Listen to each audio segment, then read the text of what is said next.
Hey there, welcome back to my YouTube channel. Really appreciate you being here.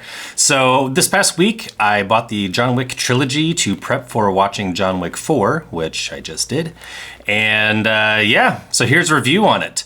This is completely spoiler-free, although I desperately want to get into spoilers, so I will do another follow-up video on Monday. If you want to see that video, comment, yeah, down below.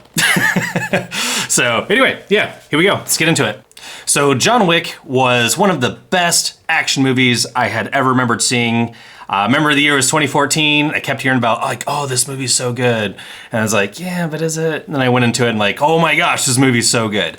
So I forgot what that was like until having recently rewatched the trilogy. But I remember that it was very lore heavy, but because the first one came out in 2014, the second one was 2017, third one was 2019, I'd only seen them once, each time was in the theater, so I had forgotten what the storyline, what the plot was, and I was kind of confused, but I really enjoyed the ride. This go around, after having watched all three consecutively, I was blown away. I didn't realize how good the lore was. And I kept hearing people talk about like, oh, the lore of John Wick is just so fascinating. And I was like, yeah, is it? Then after rewatching it, it's like, dude, the lore in John Wick is so fascinating. I think it's akin to the old Marvel movies. There's a lot at stake. There's a lot going on. The stakes are high. The pressure is high. The cost is real. And the overall story arc of what's going on, not just with John Wick, but his personal life, the characters he's interacting with, and the overall mythos that, or I don't know if mythos is the right word. Yeah, we'll just say mythos. So the overall mythos as of what's going on with the Continental and the whole table and the Assassin's League is so intriguing. And it's so nice to get something like that. It feels well flushed out, well thought out, and very, very well presented. The movie pacing was really good in all three, but you're not here for that. You're here for John Wick 4 preview. So here we go.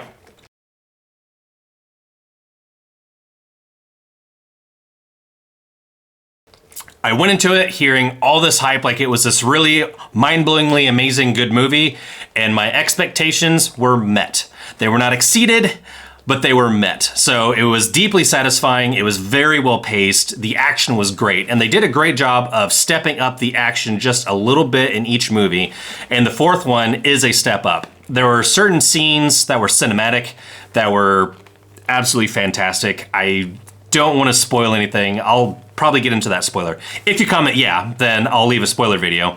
And then, yeah, I'll get into that because you'll know the scene. Once you see John Wick 4, you'll know the scene I'm talking about.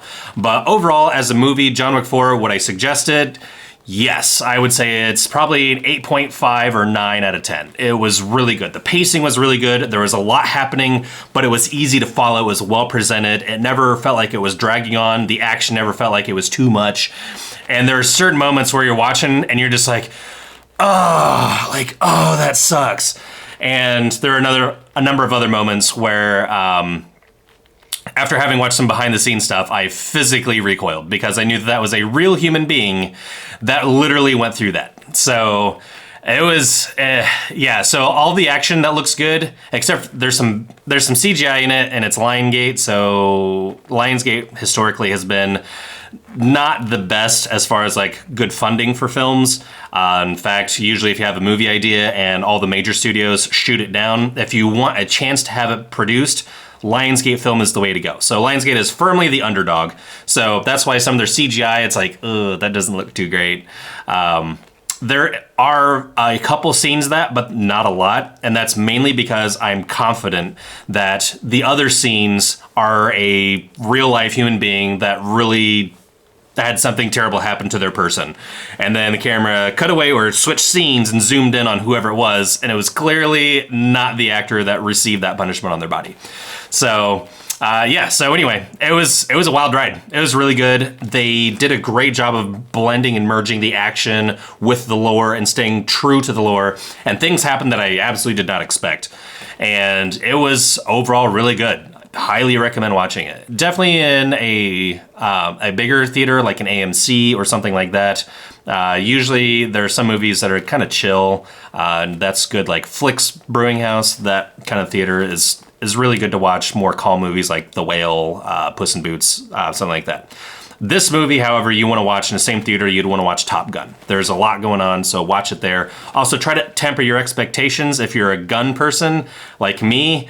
There are some things for me that were very hard to overlook. I had to actively suspend belief on certain things that were happening, like, which I'm not gonna get into. I'll get into a spoiler video. So yeah, if you wanna see that spoiler video and my little nitpicky thoughts, or if you're that same person or you're a gun person and you see certain things, you're just like, and you wanna commiserate with me, comment yeah in the comments below, and I will go ahead and publish that video as well. So anyway, that's all I got. Thanks for watching, really appreciate you being here. Bye for now, and as always, stay classy.